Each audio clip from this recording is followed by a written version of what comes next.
So ito yung sunod, mga kababayan. Ano yung sunod? Eto na. Mga kababayan, ang sunod nating pag-uusapan ay patungkol po dito kay Baligod. Naku, patay ka diha. Mga kababayan, yung sunod nating pag-uusapan ay patungkol po dito kay Baligod. Ano ba yung kay Baligod, Kent? Eto na. Buksan na natin agad. Mga kababayan, kung naalala po ninyo, no? Kung naalala po ninyo, mga kababayan, si Attorney Livy Baligod ay ipinost po ni Trillanes. So ito po ang sabi, mga kababayan, basahin ko lang po ha. Ito po ang sabi. Actually, volunteer of Sonny Trillanes, no, ang nagpost sa page. Ganito, more pa. Ang sabi, direktang inuutos ng Makati Regional Trial Court Branch 148 ang pag-aresto sa kilalang abogado na si Livy Libito Baligod matapos itong sampahan ng 2 counts ng cyber libel, Section 4, Article 4 ng Cybercrime Prevention Act. So, ang warrant of arrest na nilagdaan ni Acting Presiding Judge Antonio Avilio Ortigera ay nag-aatas sa mga alagad ng batas na tugisin si Baligod sa opisina nito sa Bonifacio Global City, BGC Taguig. Nakatakda ang korte, nagtakda ang korte ng piyansa na nagkakahalagang 20,000 pesos para sa kanyang pansamantalang kalayaan. Inuutos din sa mga arestong pulis ang mandatoring paggamit ng body-worn cameras para sa transparency ng operasyon, alinsunod sa mga panuntunan ng Korte Suprema. So eto po 'yun, mga kababayan, post ng supporter ni Trillanes. So iniutos nga ng Makati Trial Court, no, kay Presiding Judge Ortigera na ipinaaresto itong si Livy Baligod. Ngunit mga kababayan, eto na nga. Bukod sa humaharap ito ngayon sa problema o sa kaso ng cyber libel, mga kababayan, ay meron po, mga kababayan, bagong kinaharap na problema ang naturang abogado. So ano nga ba ang naturang problema? Mga kababayan, ito po, no? According sa post ng Billionaire News Channel, like po tayo, mga kababayan, like, share, and subscribe. So according sa post ng Billionaire News Channel, naku, mga kababayan, Diyos ko po, mukhang magsama yata si Marcoleta, si Defensor, si Baligod, at yung iba pa sa loob ng payatas.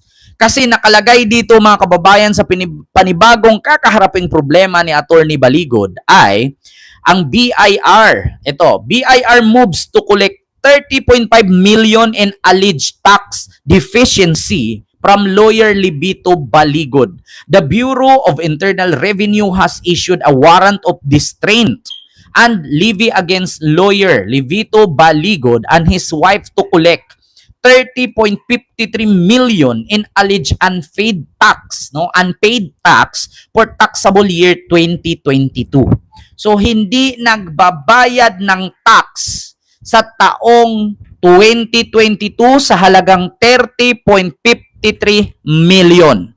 Tapos ngayon, nabali-balitaan mo, sumisigaw ng ninakawan tayo ng tax. Kawawa tayo kasi nilagay sa maleta. Ang tanong, paano ka nakawan ng tax kung hindi ka nga bayad? 'Di ba? Hindi po ba tayo nahihiya? Sisigaw tayo kasama ang 18 Marines, ninakaw yung tax natin. Nilagay sa maleta, i-distribute sa mga kongresista. Pero yung sumisigaw ng ninakawan ng tax ay hindi pala bayad. Hindi po ba tayo nahihiya? Naku po, Jesus Kumariosep, anak ni Adan, di ko alam sinong kumadrona. Sisigaw tayo, kawawa ang Pilipinas, ninakawan ng tax ng mga kongresistang buwaya, pero yung sumisigaw, hindi nagbayad ng tax. Kaloka. 'Di ba? Kaloka. Di ba, mga kababayan? Biruin nyo yan. Hindi, isipin niyo mabuti. Tanungin ko kayo, Tama, mali. Sisigaw ka, ninakawan tayo ng tax. Kawawa tayo taong bayan. Yung tax na binayad natin nilagay sa maleta. Dinistribute nila sa mga Marines, sa mga kongresistang buwaya. Pero ang tanong, yun bang sumisigaw, bayad ba ng tax? Hindi po. 30.53 million po ang hindi binayaran.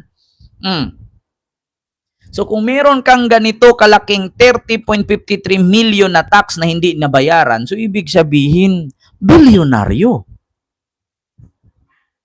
Ang mga ganitong tao, no? Milyonaryo.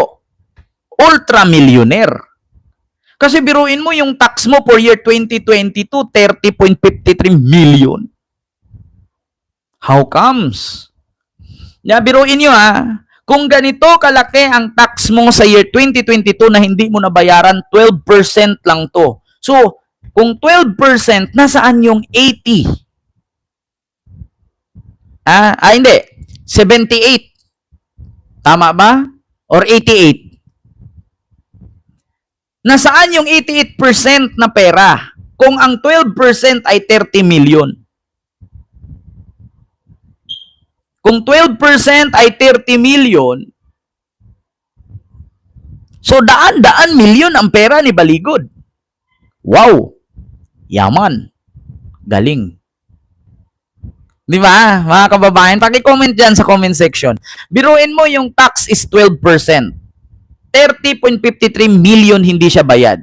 So 12% is 30.53 million. So magkano yung kabuuhang 100%? So 100 million plus. Imagine. Biruin mo yung 30%, yung 30 million, 12% lang yan. 12% lang yan. Tax niya lang yan. So ibig sabihin, kung ganyan kalaki ang tax mo, marami kang pera. Malaki ang pera mo. Biruin mo 30 million tax mo, ano, kabayis ganda, 500,000 a month, ang sinasahod, 1 million a month, ang sinasahod, putang ina, laki Sabi nga ni, tignan nyo, si Vice Ganda, sino pa yung malaki magbayad? Si Vice Ganda, Catherine Bernardo, Bia Alonso, sino pa? Piolo Pascual, Sharon Cuneta, Willie Villame, Manny Pacquiao. Yan yung mga malalaki magbayad ng tax milyon-milyon. So, ibig sabihin, sing pantay niya ang mga celebrity. Kasi 30 million, no? 30.53 million alleged unpaid tax for taxable year 2022. Nako po, mga kababayan. Nako. Ito pa, mga kababayan, itagalog natin, Tagalog, dito tayo Tagalog natin. Nakalagay dito, mga kababayan, breaking, aray ko, walls are closing in. Sunod-sunod ang kaso kay Libito Baligod. Ngayon, BIR naman humahabol ng 30.5 million. Habang nahaharap na sa cyber libel case at arrest order, isa na namang mabigat na problema ang nakasalubong kay Attorney Libito Baligod. Naglabas ang Bureau of Internal Revenue or BIR ng warrant of distraint and levy laban kay Baligod at sa kanyang asawa upang kolektahin ang mahigit 30.5 million umanong tax deficiencies para sa taong 2022 ayon sa BIR. Binubuo ito umano ng kulang na tax, income tax, VAT, withholding tax, fixed tax, registration fee, at iba pang charges dahil sa umano'y hindi nabayaran ang assessment sa kabilang mga demand, maaari nang kumpiskahin ang personal properties at i-levy or levy, maging ang mga real properties upang mabawi ang sinasabing utang na buwis. Naku, pwedeng hilain pala ito ng BIR. Mariing itinanggi ito ni Baligod. Ayon sa kanya, bayad na umano ang lahat ng kanyang buwis noong 2022. At ang panibagong aksyon ng BIR ay isa lamang umanong abuse harassment, kasunod ng cyber libel case na isinampa laban sa kanya. The warrant of distraint levy on our property is an obvious harassment by the administration because over and above already paid tax in 2022, BIR is demanding an alleged deficiency, the amount of which is a monstrosity.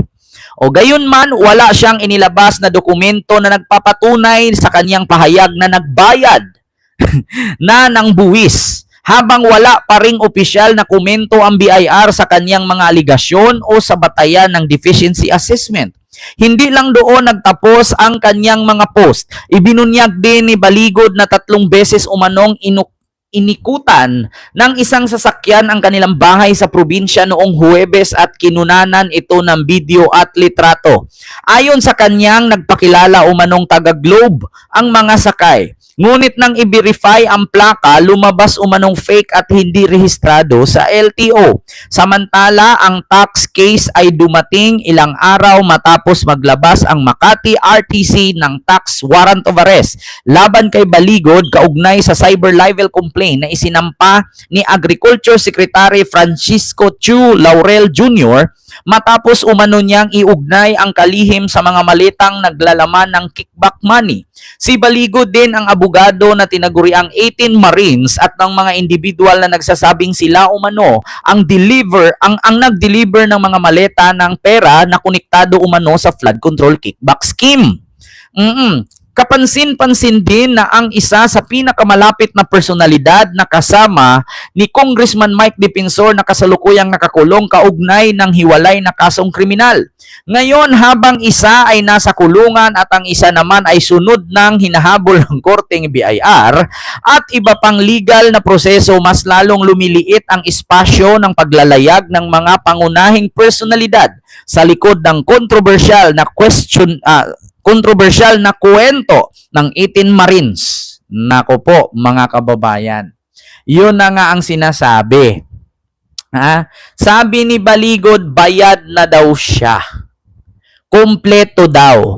Ngunit sa kanyang post ay wala siyang ipinakitang dokumento at hindi pa rin naman sumagot ang BIR kung totoo ba talagang bayad si Baligod.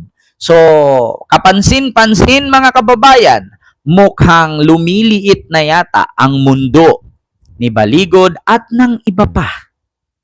Kasi mga kababayan, di ba? Sabi, makukulong na. Sino? Sa mga kaalyado. Una, ang kanyang ang kanyang kasama na si Mike Defensor nasa loob na. So, walls are closing in, sunod-sunod na ang kaso ni Livito Baligod. Ngayon, BIR naman. Patay tayo dyan. Nako, mga kababayan, mukhang halaka. Alam nyo na, mga kababayan, no? Mukhang kakaiba talaga. Kung naalala ninyo, mga kababayan, ako si Baligod po. No, hanapin natin mga kababayan sa BNC, no, itong kay Baligod, no, Billionaire News Channel, para mapanood nyo naman at makita natin na totoo itong balitang ito kasi mahirap naman dito magyaw-yaw tayo ng walang sources. Binasa ko lang kasi yun kanina mga kababayan, no, so wala pa namang balita mga kababayan ang Billionaire News Channel kasi sila po ang nag-post dito, wala pa mang video. Pero galing po 'yun mga kababayan sa page nila, no? So, hindi ko lang alam, hindi ko pa nakita dito si Baligod, hindi pa nila ipinost, no, mga kababayan sa kanilang YouTube channel, no? Pero naipost na po nila ito mga kababayan sa kanilang Facebook page, no? So, hindi ko lang sure, hindi naman sila live. Alive ba sila on point ni Pinky Web? Live sila ni Pinky Web. Pero wala pa yung video ni Baligod ng hinahabol ng BIR sa halagang 30.5 million na hindi nabayaran. No, so klarong-klaro ha, mga kababayan. Alam nyo na. Nako po. Patay tayo dyan. Ha? Patay tayo dyan, mga kababayan.